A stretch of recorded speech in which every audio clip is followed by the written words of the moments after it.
जय हिंद साथियों। मैं निशा वांगरे, मध्य प्रदेश से पूर्व डिप्टी कलेक्टर। आज के इस वीडियो में हम बात करेंगे 17 दिसंबर 2023 को होने वाली राज्य सेवा परीक्षा 2023 प्रीलिम्स के बारे में कि अब आपके पास सिर्फ 15 दिन बचे हैं। तो इन 15 दिनों में आपको कैसे अपनी तैयारी करनी है, क्योंकि ये आखिरी के 15 दिन राज्य सेवा परीक्षा जिसमें आप डिप्टी कलेक्टर, डीएसपी, नायब तहसीलदार और तमाम जो प्रशासनिक मुख्य पद हैं उनकी आप एग्जाम देने जा रहे हैं और उसका प्रथम चरण होने वाला है। तो जैसा आप जानते हैं कि इसमें प्रारंभिक परीक्षा में 2 प्रश्न पत्र रहेंगे। एक पहला जो है जनरल स्टडीज का और दूसरा सीसेट का। तो इस एग्जाम में जब आपके पास अब सिर्फ 15 दिन बचे हैं, जो कि बहुत महत्वपूर्ण है, तो इन 15 दिनों में आपको अपनी तैयारी कैसे करनी है, क्योंकि एक हाई इम्पैक्ट स्ट्रैटेजी आपके पास होनी चाहिए इस लिमिटेड टाइम पीरियड के लिए। आपकी प्रिपरेशन अच्छे से अच्छी कैसे हो, तो मैं आपको बताना चाहूँगी कि इन महत्वपूर्ण 15 दिनों में आपको अपने प्रायोरिटीज़ कैसे रखनी है, कैसे अपनी दिनचर्या रखनी है और कैसे इन 15 दिनों को आपको व्यतीत करना है, ताकि 17 दिसंबर की जो होने वाली परीक्षा है उसमें आप अपना मैक्सिमम आउटपुट दे सकें। तो जो 17 तारीख को एग्ज़ाम है, आप उस डेट को तो छोड़ ही दीजिए, क्योंकि उस दिन आप सुबह सुबह उठेंगे, अपने रिवीजन करेंगे और उसके एक दिन पहले यानी कि 16 तारीख को आपको पूरी जो आपने पढ़ाई की है उसका एक दिन में पूरा रिवीजन करना है। तो जो आपने सिनॉप्सिस बना के रखे हैं या अब तक जो भी पढ़ाई की है या इन 15 दिनों में भी आप जो करेंगे, 16 तारीख को आपको उन सभी विषयों को फिर से एक बार रिवाइज करना है। और जो चीज़ आप भूलने वाले हैं, जो आपको लगता है कि ये हम भूल जाएंगे, तो वो 17 तारीख को भी आपको सुबह सुबह उनको भी एक बार रिवाइज कर लेना है। और सीसेट के लिए तो जब टाइम मिलेगा आपको ब्रेक में, उस ब्रेक में आप फॉर्मूले रिवाइज कर सकते हैं और उसके अलावा जो भी आपकी डिफ़िकल्टीज़ हैं उसको आप उस ब्रेक में कर सकते हैं। लेकिन 16 तारीख को पूरे विषयों का रिवीजन और आप चाहें तो एक दिन जो है सीसेट को भी दे दीजिए, पूरा एक दिन सीसेट को भी दे दीजिए इन 15 दिनों में। तो इन 15 दिनों में एक दिन सीसेट के लिए चला जाएगा, एक दिन पूरा रिवीजन के लिए चला जाएगा, सारे सब्जेक्ट्स की रिवीजन, और उसके बाद जो बचे हुए 13 दिन हैं आपको इसको अब जो है डिवाइड करना है कि आप किस तरीके से करें। तो मैं आपको बताना चाहूँगी कि इन 15 दिनों में आपको एक नवरत्न मैं देना चाहती हूँ कि क्या आपके 9 रत्न होने चाहिए, आपके क्या आभूषण इन दिनों में होने चाहिए। तो सबसे पहला ये कि आपको गोल पता हो कि 17 तारीख को एग्जाम है, ये अर्जुन की तरह जो मछली की आंख दिखती है ना, बिल्कुल उसी तरीके से आपको 17 तारीख दिखनी चाहिए। आपको ये फील होना चाहिए हर दिन कि मैं 17 तारीख को अपनी एग्जाम देने के लिए पहुंच चुकी हूँ या पहुंच चुका हूँ, और उस गोल को ध्यान में रखते हुए।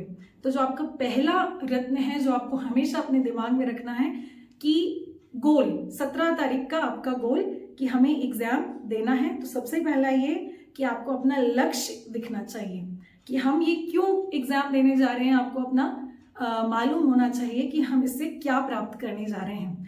तो ये अपने दिमाग में हमेशा रखना है। दूसरा, उसके लिए हार्डवर्क करना है, और वो हार्डवर्क भी एकदम परसिवरेंस के साथ, परसिस्टेंसी के साथ में कि आप लगातार उस पर कैसे हार्डवर्क करें। तो हार्डवर्क के साथ साथ स्मार्ट वर्क। तो ये दूसरा कि आपको अब आने वाले 15 दिन सतत और निरंतर जो है आपको परिश्रम करना है, अथक परिश्रम करना है। और वो परिश्रम जो है उसमें तीसरा जो रत्न है वो ये है कि आप उसको एंजॉय करते हुए पढ़ें, कि आपको मालूम होना चाहिए कि मेरा लक्ष्य ये है, उसके लिए मुझे कठिन परिश्रम करना है। लेकिन आप अगर उसको एंजॉय करते हुए करेंगे, उसमें एक पैशन रखेंगे, तो निश्चित तौर पे आपकी आने वाले जो 15 दिन हैं ये बहुत अच्छे से कटने वाले हैं कि एक इंटरेस्ट के साथ आप पढ़ाई कर रहे हैं, एक पैशन के साथ आप ये पढ़ाई कर रहे हैं। चौथा कि जो पहले से एग्जाम दे चुके हैं, क्योंकि इस एग्जाम में हर तरह के लोग बैठेंगे, कुछ वो जो ऑलरेडी एग्जाम को क्रैक कर चुके हैं, कुछ वो जो ऑलरेडी इंटरव्यू तक पहुंच चुके हैं लेकिन वापस आए हैं, फिर वो लोग जो मेंस दिए थे, मेंस में सिलेक्शन नहीं हुआ, और कुछ बच्चे ऐसे होंगे जो पहली बार तैयारी कर रहे होंगे। तो लेकिन जो ऑलरेडी दे चुके हैं उनके लिए बड़ी बोरियत सी महसूस होती है कि दोबारा वही एग्जाम देना, वही पढ़ना।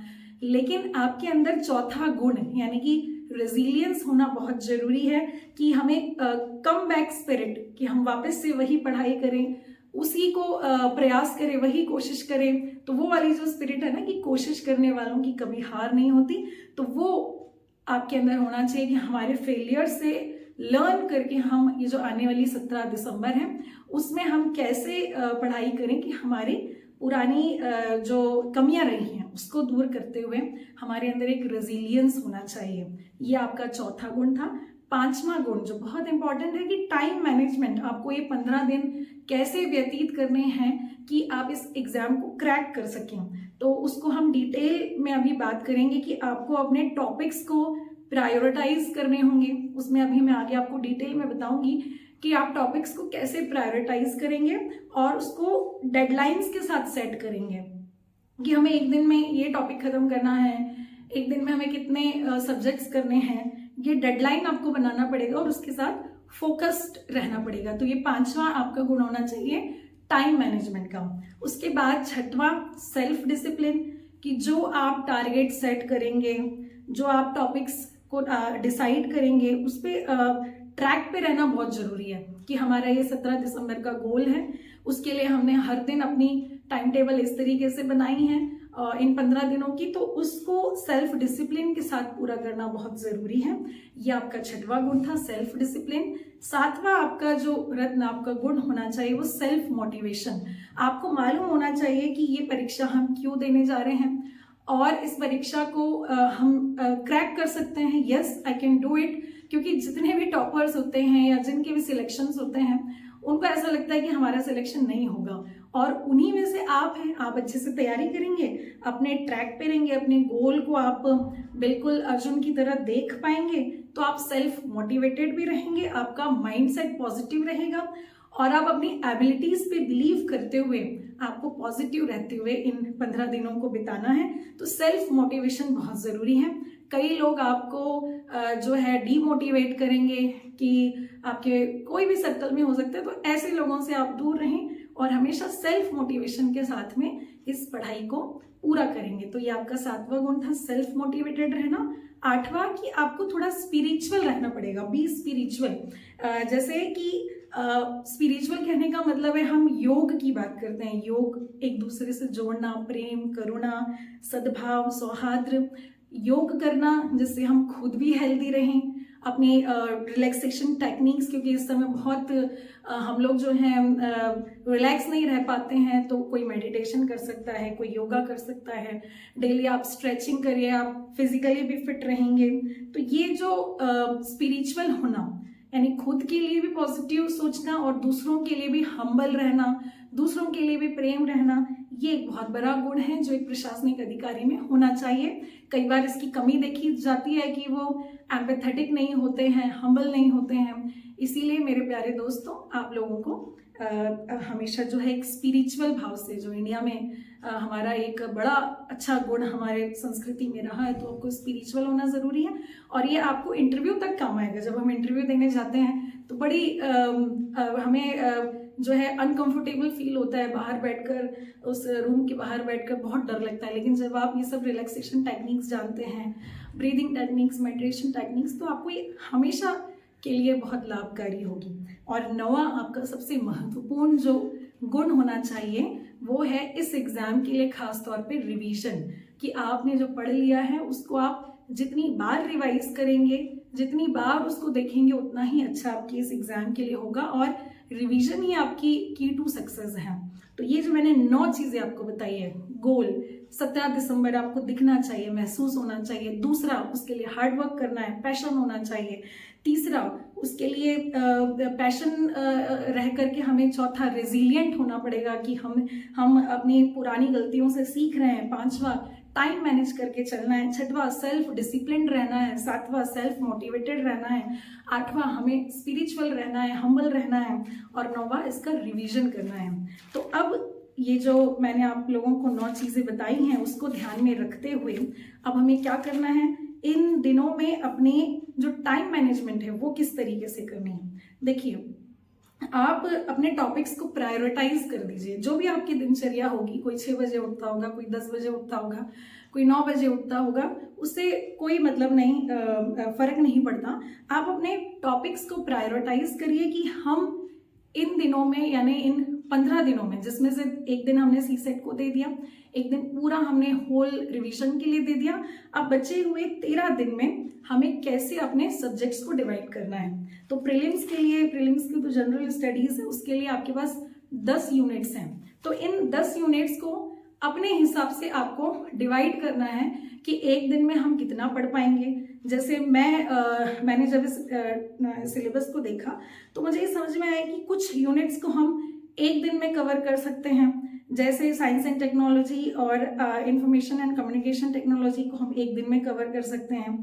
इसके बाद जो 5th यूनिट है पॉलिटी और इकोनॉमी, उसके साथ हम कॉन्स्टिट्यूशन, गवर्नमेंट और इकोनॉमी ऑफ इंडिया यानी 6वीं यूनिट को एक साथ मर्ज कर सकते हैं। तो एक दिन में साइंस एंड टेक्नोलॉजी आईसीटी वाला पार्ट हो जाएगा, दूसरे दिन में पॉलिटी और कॉन्स्टिट्यूशन वाला पार्ट हो जाएगा, यानी कि 5वीं और 6वीं यूनिट। फिर एक दिन में आपका जो पहली यूनिट है history, culture and literature of MP, वो, और उसके साथ जो तीसरी यूनिट है ज्योग्राफी ऑफ एमपी, ये कवर हो जाएगी। तो ये 3 दिन हो गए।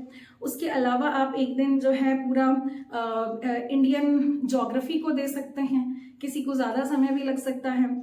और एक दिन आप मैपिंग को दे सकते हैं, क्योंकि उसमें वर्ल्ड की मैपिंग और इंडियन ज्योग्राफी ये कवर कर सकते हैं। हिस्ट्री को आप 2 या 3 दिन में कवर कर सकते हैं। करंट अफेयर के लिए आप 2 दिन दे सकते हैं। और एक दिन आप जो है ये हमारी जो कॉन्स्टिट्यूशनल बॉडीज हैं उनको दे सकते हैं। तो इतना भी करने के बाद सिर्फ 10 दिन ही पूरे होते हैं, उसके बाद भी आपके पास 3 दिन रह जाते हैं। तो आप ये अपने हिसाब से, जिसकी जो वीकनेस है, स्ट्रेंथ है, किसी को कोई सब्जेक्ट ज़्यादा अच्छा लगता है वो जल्दी कवर कर सकता है। तो स्ट्रैटेजी इस एग्जाम को निकालने के लिए सबकी अलग अलग हो सकती है। एक जैसी स्ट्रैटेजी किसी भी सबके लिए लागू नहीं हो सकती। इसीलिए आपने अभी तक कितनी पढ़ाई की है, किन बुक्स से की है, और हाँ बहुत इंपॉर्टेंट चीज़ कि इस समय आपको नई किताबें या नए टॉपिक्स को कवर करने का दिमाग में नहीं आना चाहिए। ऑलरेडी जो आपने पढ़ रखा है उसी को कंसोलिडेट करना है, आपके नॉलेज को, और न्यू टॉपिक्स को अभी अवॉइड करना है। तो सबसे पहले आप अपने, जैसा अभी मैंने बताया कि मैंने इस तरीके से जो प्रीलिम्स के सिलेबस है उसको कंबाइन करके अपने डेज, एक दिन में कितने टॉपिक्स में पढ़ सकती हूँ, इस तरीके से मैंने उसको कंबाइन किया है। तो आप अपने ईजी टॉपिक्स को पहले पढ़ सकते हैं। जैसे मैं हमेशा करती थी कि जो मुझे टॉपिक्स ईजी लगते थे उसको पहले पढ़ती थी, फिर जो ईजी भी लगते थे लेकिन थोड़े से लेंथी रहते थे, जैसे हिस्ट्री हो सकता है, लिटरेचर हो सकता है, तो ये जो लेंथी टॉपिक्स हैं ना, उसको आप दूसरे नंबर पे कर सकते हैं। पहले इजी टॉपिक्स को ख़त्म करके, तो वो यूनिट्स आपकी पहले कंप्लीट हो जाएगी। और उसके बाद जो आपको चैलेंजिंग टॉपिक्स लग सकते हैं, किसी को साइंस लग सकता है, किसी को मैथ्स लग सकता है सीसेट का, किसी को कुछ और, तो वो अपने हिसाब से आप उसको प्रायोरिटाइज करके और डे वाइज आप टारगेट रखिए। आप पूरा 15 दिन का एक टाइम टेबल बनाइए कि इस दिन मुझे ये करना है, अपना डेडलाइन, अपने उस दिन की पूरी डेली रूटीन को सेट करिए कि मुझे इतने बजे उठना है, इतने बजे अपने मॉर्निंग ड्यूटीज से फ्री होना है, उसके बाद मुझे पढ़ने के लिए बैठना है। फिर उसके बाद बीच बीच में ब्रेक लेते हुए, जिसमें ब्रेकफास्ट का, लंच का, डिनर का, और इन ब्रेक्स के साथ में फिर आपको देखना है कि मैं पूरे दिन में कितने टॉपिक्स पढ़ सकता हूँ। वो आप खुद भी देख सकते हैं। जैसे मैंने प्रीलिम्स के सारे टॉपिक्स जब निकाले इन 10 यूनिट्स में, तो लगभग 123 टॉपिक्स इसके अंदर हैं। यूनिट के अंदर जो सब टॉपिक्स दिए हुए हैं, तो उसको आप अपने हिसाब से, आपने अपने नोट्स बनाए होंगे या नोट्स नहीं बनाए होंगे, तो आप कोचिंग के मटेरियल से पढ़ रहे होंगे, तो आप देख सकते हैं अपने अकॉर्डिंग कि कैसे मुझे इनको कंबाइन करना है। जैसे मैंने आपको अपने हिसाब से मैंने आपको बता ही दिया कि मेरा, अगर मैं पढ़ने जाती तो मेरे ये सारे सब्जेक्ट्स जो हैं 10 यूनिट के, वो 13 दिन में ख़त्म हो जाते हैं। और 13 दिन के अंदर 10 दिन में ये ख़त्म हो जाता है। उसके बाद 3 दिन मुझे वो मिलते हैं कि जो टॉपिक मेरा छूट गया हो, मैं नहीं कर पाई, किसी भी कारण से, हो सकता है कोई इमरजेंसी आ जाए, कुछ भी आ जाए, तो हमारे पास 2 दिन एक्स्ट्रा भी हैं। तो ये 15 दिन की जो स्ट्रैटेजी है ये आपको अपने हिसाब से खुद बनानी पड़ेगी, अपने इजी टॉपिक्स को पहले करते हुए, उसके बाद इजी एंड लेंदी टॉपिक्स को सेकंड नंबर पे करते हुए, फिर जो आपकी चैलेंजिंग टॉपिक्स हैं उसको करते हुए। कुछ बच्चे जो मेंस देने वाले थे अभी और वो आगे बढ़ गए, उसके लिए उन्होंने तैयारी की थी, तो उनके लिए भी एक प्लस पॉइंट है कि उनका प्रीलिम्स जल्दी खत्म हो जाएगा।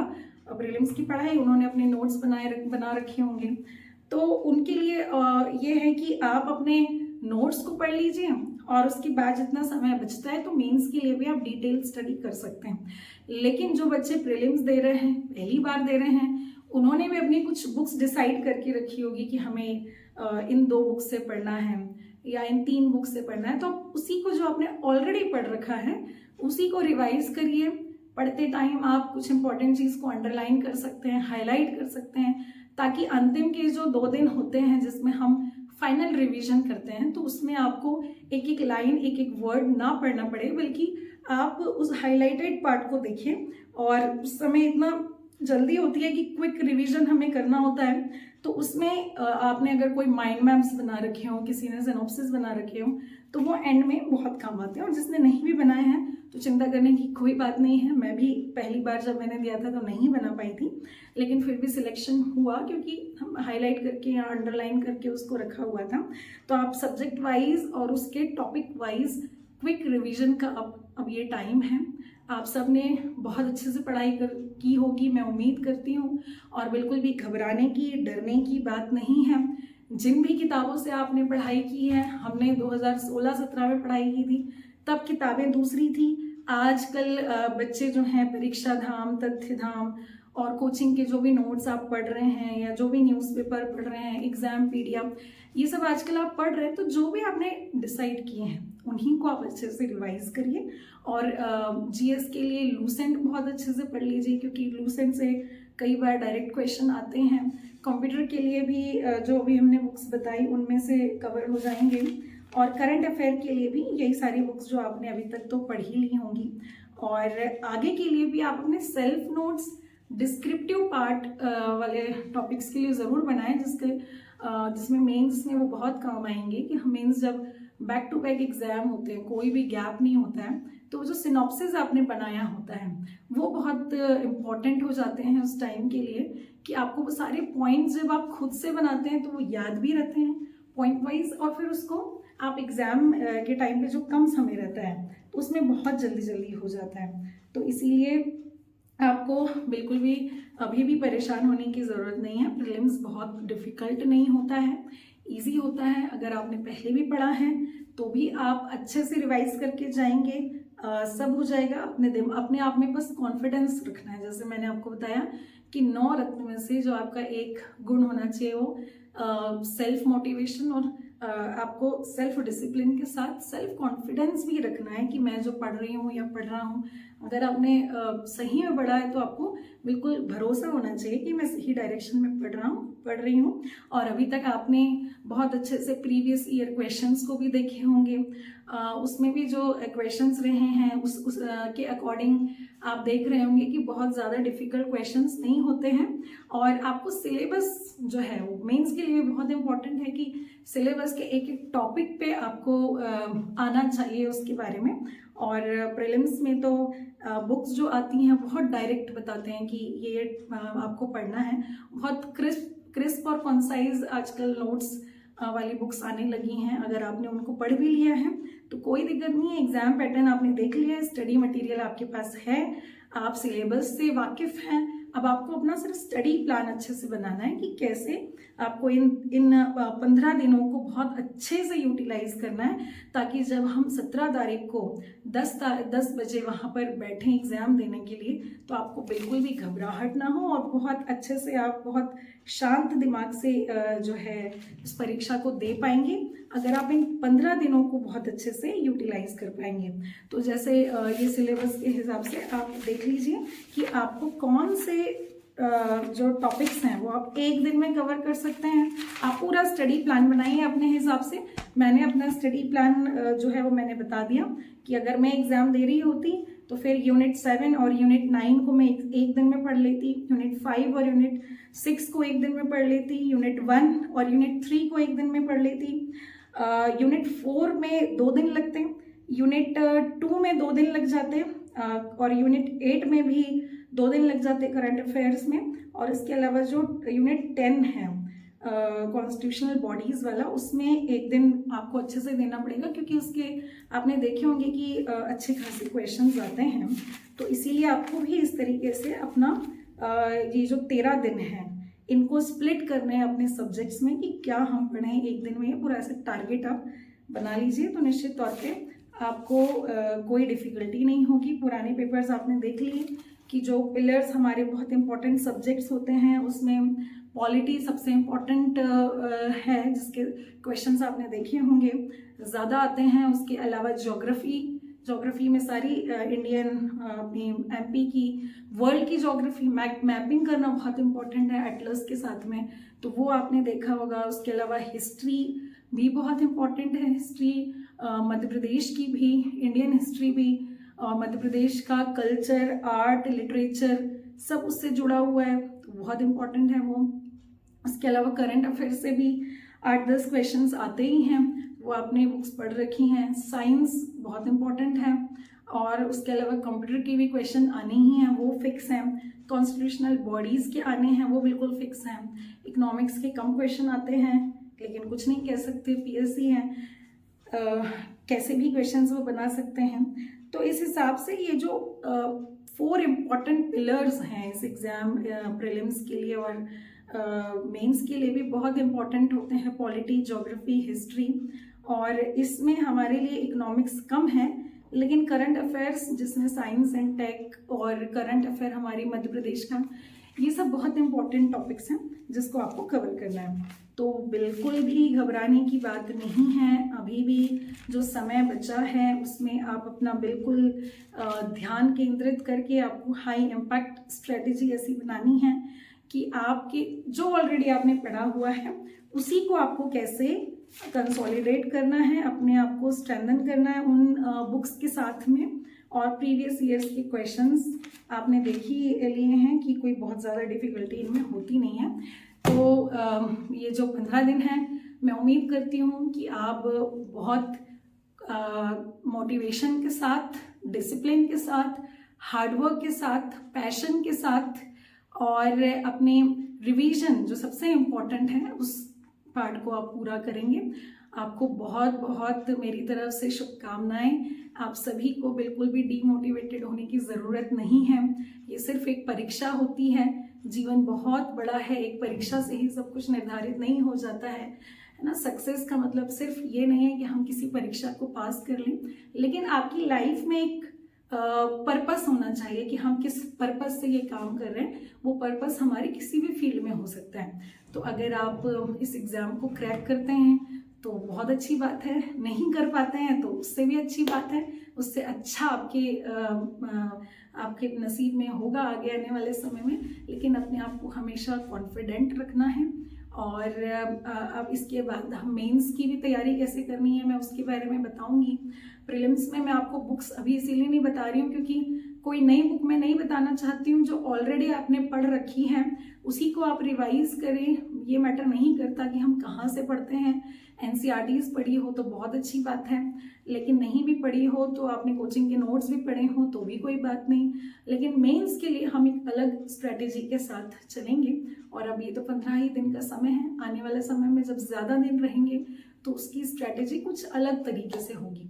तो आगे भी हम जो हैं, आपको जो भी लगता है, आपके कोई सुझाव हो आपके कोई भी कमेंट, आपके कोई फीडबैक हो तो आप बिल्कुल इस वीडियो के नीचे लिख करके दे सकते हैं। या कुछ और आपको मुझसे लगता हो कि मुझे आपके लिए ये करना चाहिए तो मैं ज़रूर करूँगी, क्योंकि मेरा पूरा जीवन ही अब युवाओं के लिए, इस मध्य प्रदेश के लिए, देश के लिए समर्पित है। आप जिस भी तरीके से चाहें कि दीदी आप ये करिए, उससे हम लोगों को बेनिफिट होगा।